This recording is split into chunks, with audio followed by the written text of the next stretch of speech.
Right. Ambati Ramakrishna గారు Congress party ప్రధాన కార్యదర్శి వారు స్పందిస్తానంటున్నారు. వారేం స్పందిస్తారో విందాం. రామకృష్ణ యాదవ్ గారు నమస్కారం, మాట్లాడండి. సార్ నమస్కారం సార్, మీకు ప్యానల్ లో పెద్దలకి అట్లాగే సాక్షి ప్రేక్షకులు. సార్ ఇక్కడ అంత కష్టపడటానికి కారణం ఏమంటే యాక్చువల్ గా ఆయన ఇమేజ్ ఇంత బిల్డ్ అయ్యి ఈ రోజు ఆ స్థాయికి ఎదగడానికి కారణం సినిమా. సో ఒక పెద్ద గొప్ప నటుడిగా ఒక హీరోగా ఆ ఫాలోయింగ్ ఆ ఫాలోవర్స్ ఏదైతే మెయింటైన్ చేసుకుంటా వచ్చారో దాన్ని ఆ స్థాయికి ఆయన తీసుకొచ్చింది సినిమా. కాబట్టి సినిమా అటర్ ఫ్లాప్ అయితే బేస్ కదిలే పరిస్థితి ఉంది. బేస్ కదిలిందంటే పైన ఉన్న అంతస్తులు మొత్తం కదులుతాయి. సో దాన్ని నిలబెట్టడం కోసంగా అక్కడ మంత్రులు ఇద్దరు వాళ్ళ తపన వాళ్ళ బాధ చూస్తే మనోహర్ గారు అంత సీనియర్ నాయకుడుగా కనపడతా ఉంటారు. నైతికత అనే పదం వాడారు సార్ అక్కడ.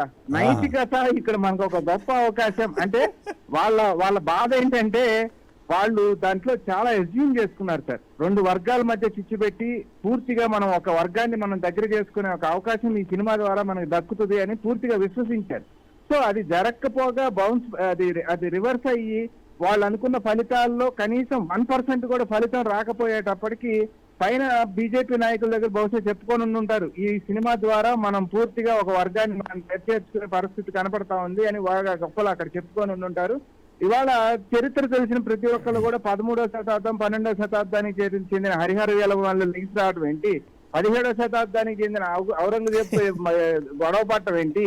సో ఇంత కల్పితాన్ని తీసుకొచ్చి ఒక చారిత్రక ఆధారాలు మళ్ళీ ఇక్కడ దేశాన్ని పరిపాలించిన అన్య మతస్థులకి సంబంధించిన రాజుల్ని తీసుకొచ్చి వాళ్ళ మధ్య విద్వేషాలు రెచ్చగొట్టారు. So intention is very clear. వాళ్ళ ఇంటెన్షన్ వెరీ క్లియర్ ఏంటంటే విద్వేషాన్ని రెచ్చగొట్టి ఓటుని దరిచేర్చుకోవాలనుకున్నారు.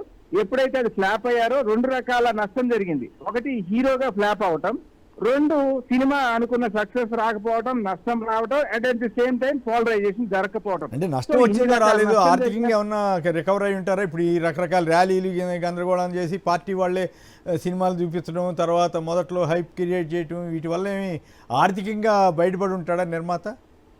ఆ రకంగా మనకి ఎక్కడ కనపడలేదు సార్. నిర్మాత కనుక ఆర్థికంగా బయటపడి ఉండుంటే ఇవాళ ఇప్పుడు మనం కనుక చూసుంటే ఈవెన్ ఆయన మాట్లాడిన పెద్దమ్మ భాషలో కూడా నువ్వు తీసి మరి సక్సెస్ సాధించవచ్చు కదా.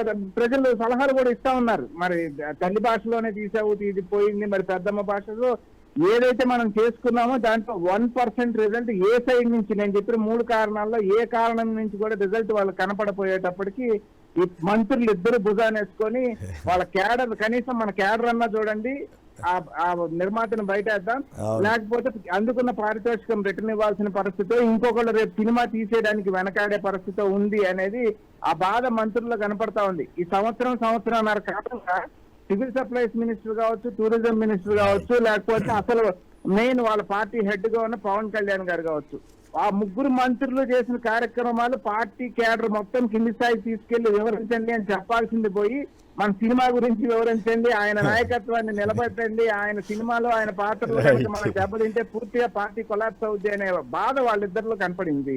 కుమ్మేన్ గారు. రైట్. Thank you Ramakrishna.